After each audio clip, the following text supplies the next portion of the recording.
Qu'est-ce que vous voulez? Ils me font faire une vidéo. Je sais même pas pourquoi, je sais pas quoi dire. C'est juste qu'ils ont donné la sport des champignons pour que je fasse une vidéo. Et je sais même pas pourquoi, et je sais même pas quoi dire. J'ai la tête tellement inhibée, je peux pas trouver quelque chose à vous dire. Ah oui, l'autre jour, j'ai regardé une petite vidéo de quelques minutes et j'ai réussi à apprendre ce qu'étaient que les gluons, les quarks et les fermions. C'est les composants des noyaux d'atomes faits de neutrons et de protons, sans compter l'électron ou les électrons qui gravitent autour. Pour apprendre ça, il m'a fallu 2 à 5 minutes. Vraiment, je suis un peu comme ma petite sœur Sandrine, j'apprends très vite, comme ma petite sœur Sandrine. Voilà. Les plus petites composantes qui existent dans la matière sont les gluons, les fermions et les quarks, qui composent les noyaux des atomes de protons et de neutrons, mais pas celui d'électrons qui gravitent au milieu de l'atome. Et qu'est-ce que ça signifie? D'après les PFL, la cinquième dimension, elle fonctionne avec le tableau complet du tableau périodique des éléments de Mendeleïev. Ce qu'elle m'a dit dans la pensée, et ce que j'ai cru, ça me paraît possible.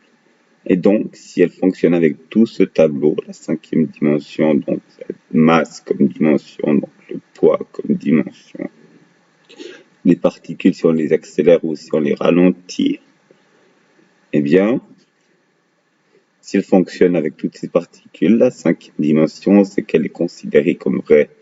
Elle fonctionne avec 100% des particules. Quant au boson de Higgs, ils m'ont pas laissé apprendre comment fonctionnait le boson de Higgs. Ils m'ont empêché d'apprendre comment fonctionnait le boson de Higgs. Je sais pas comment il fonctionne, ils m'en ont empêché. Ma tête est inhibée depuis le temps que je vous le dis. Vous le savez que ma tête est inhibée. Bon. Alors, les noyaux des atomes, les électrons qui vont autour, les fermions, les gluons, les quarks qui composent ces atomes, qui sont les plus petits éléments de la matière et qui fonctionnent avec la cinquième dimension, qui fonctionnerait comme les 4 autres, comme l'a trouvé Albert Einstein, donc avec la vitesse de la lumière. La quatrième dimension, c'est Albert Einstein qui l'a trouvé au XXe siècle, c'est le temps, c'est dans la relativité restreinte. Les 3 autres dimensions sont les dimensions spatiales, longueur, largeur, hauteur. Ça, c'est les plus connus de dimension, la longueur, largeur, la hauteur. Ensuite, le temps et ensuite la masse. Bon, dans ma vie, j'ai trouvé une dimension, ce qui est plutôt gratifiant. Il semble bien qu'elle fonctionne à 100%. Et donc, si elle fonctionne à 100%, alors j'ai réussi ma vie. Si elle fonctionne à 100%, la cinquième dimension, j'ai réussi ma vie. Mais il n'y a pas que ça chez moi, il y a même la théorie du tout.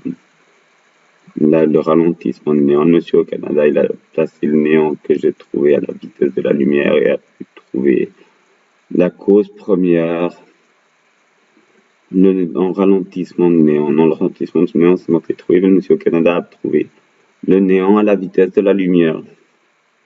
Plus rien, donc, du tout à la vitesse de la lumière, plus aucune dimension, plus de dimension, plus rien du tout, le néant, le rien. Rien du tout. Merci. Je sais pas quoi vous dire d'autre.